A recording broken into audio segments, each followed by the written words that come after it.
including tariffs and also interest rates. Well, let's bring in National Senator M.Canavan. Great to see you, Senator. Not sure if you got to listen in a bit of what Donald Trump had to say, but he basically said without us, as in America, the world would collapse in terms of interest rates, and they should have the lowest interest rates. He mentioned that Europe has lowered their interest rates 11 times. They haven't at all. What do you think about those comments? Well, look, I'm not too across exactly the economic settings of the United States, but to my mind, the more the government spends, the higher interest rates have to be. And the problem for the United States over a long time has been it's run very, very large budget deficits. Now, I do note last month under Donald Trump, the US ran a surplus for the first time in decades. It may just be a blip. A lot of it was due to the extra tariff revenue coming in to the US, but clearly if you want to get interest rates down, you've got to let government get out of the way. And in our country, in Australia, that is why our interest rates are at the higher end around the world. It's why our country has not experienced the interest rate deductions as some other nations. It's because under the Labor government, they have continued to add fuel to the fire. They added over $80 billion of new government spending in their first two budgets. And they were the biggest spending budgets outside of COVID since Kevin Rudd. It was exactly the wrong medicine for an economy that was running hot. It led inflation to stay for longer than it needed to be. And as I say, we haven't had the interest rate relief that we should have because of that government spending. All right. Well, certainly you look like we are going to get one very soon. But I wanted to talk to you about another issue here. One of our top stories in the ACTU, Senator, is calling out poor management for underwhelming national productivity. We've got employers saying that they're united in a call for a 25% reduction to red tape. Do you think that's fair? Look, we've got to focus on red tape. I'm glad somebody is finally raising that issue.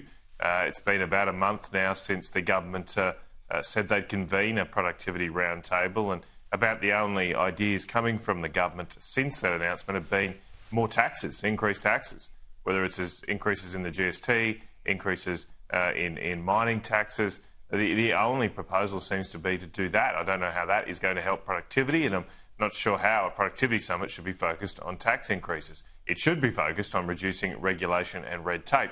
Now, in terms of management in the business and private sector, I would add that there is another scourge happening here. There's not just public red tape, not just government red tape. There is now private sector red tape.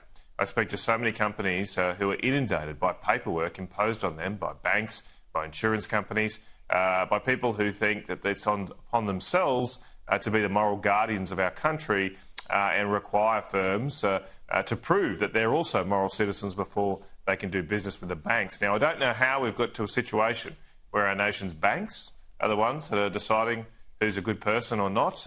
I'm not sure if that should be or is their appropriate role given their conduct in the past decade, but that's where we are. I spoke to a construction firm in Sydney a few weeks ago, and they've got to fill out 20 different forms, from modern slavery to their supply chains for involved in war or military defence contracts. There's a fossil fuel content of their supply chains. I mean, these people just want to build homes. They're a construction firm. They want to build homes, and we need homes. Why are the banks putting so much red tape on them? And I think it's about time the government takes a look at that too, because we shouldn't have quasi-regulators self-appointing themselves in the private sector, adding to the red tape that comes out of this place, which is more than enough as it is. All right, let's talk net zero. How likely, if at all, would the coalition be united on the net zero by 2050 emissions target, do you think? Well, I think we need a debate, and I'm glad this week that we're getting a debate. It's a debate we should have had 3.5 years ago when we signed up to net zero, but we never did. We never had a debate in the joint party room, and that has probably meant that there has been ongoing tension. There has often been tension and disagreement on major policy concerns in the Liberal National Party. There will always be, and there should be, vibrant debates here in Canberra about major issues. The way in the past we've resolved those tensions is to have it all out, have a big party room meeting, everyone gets a say, and we work out where the majority of the room stands. We have never done that on net zero. We did it on the National Energy Guarantee. We did it on gay marriage. We did it on the carbon pollution reduction scheme back in Kevin Rudd's day. and those debates that resolved those tensions, and we moved on. I think we need that to resolve this issue of net zero. It's a really important one for the whole country. What do you think needs to be changed then regarding net zero? Well, I think it should be scrapped. My position's been very transparent and clear from the get-go. Look, I respect other people who have different opinions. I think the main thing, though, is when we have that debate, it should be a debate about what's best for the country, not what's best for the party, not what's best for the coalition, not what's best for any individual MP continuing in their job. And I want to see those MPs continue in their job. But we're here to serve the interests of the country. So we should be deciding on a policy, an energy policy, a climate policy that is in the best interests of the country. And one of my big disappointments right now is that for those that are arguing to keep net zero as a coalition policy, all I hear is that the reason we need to keep net zero is because it will help coalition MPs keep them in their job. What I want to hear is the arguments about how a net zero will keep other people in their job, people in our copper industry right now that are facing job losses, people in our aluminium industry. How do we keep their jobs? That should be our number one focus here in Canberra. Talking to farmers, they don't want it changed because, they want it scrapped, in fact, because of the Paris Agreement, how, there is no clause to protect the prime agricultural land. Well, that is another major issue, of course. We're seeing the way that net zero is being implemented because we're not doing nuclear. The government is obsessed with installing types of power which are intermittent, unreliable, and take up an enormous amount of land. One of the worst things about relying too much on solar and wind is that they're not dense forms of energy. So you need to cover so much of our countryside to provide the power that's necessary. And that is, of course, causing that tension, and understandably so. No one wants to live next to a wind turbine that they now stand at around 280 metres high. And to put that in context, that flag behind me back there on top of Parliament House, that's 180 metres high. So these turbines are 100 metres on top of that, and they ring you. There's not just one of them; there can be hundreds of them in your neighbourhood. There's no way we'd ever be able to install stuff like that in the suburbs of our major cities. Yet that is what is being asked of people in rural areas to meet this futile goal of net zero emissions. All right. Well, for the people that are wanting to keep net zero and they're concerned about the climate, what other alternatives are you going to present? We know that nuclear is certainly in the mix, but the big debate prior to the election, of course, was the timing and the cost. Well, we should get more efficient. We should become more efficient at things. And the reason that's good is because it helps business make more money and it lowers emissions, because the better you do things, the less resources you use to make something, the lower emissions that is. So what we should be building, we should be replacing our old coal-fired power stations with new coal-fired power stations.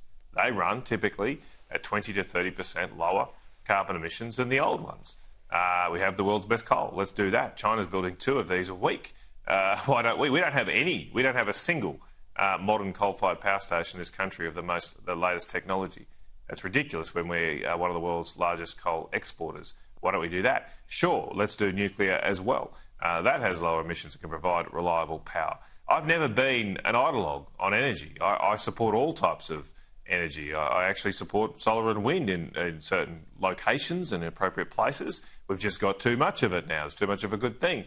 But let's just build everything, because the way we can lower power prices, energy prices for Australians is to produce more energy. It is not complex. The more supply of reliable and all types of power that we have, the lower our electricity bills, our energy prices will be.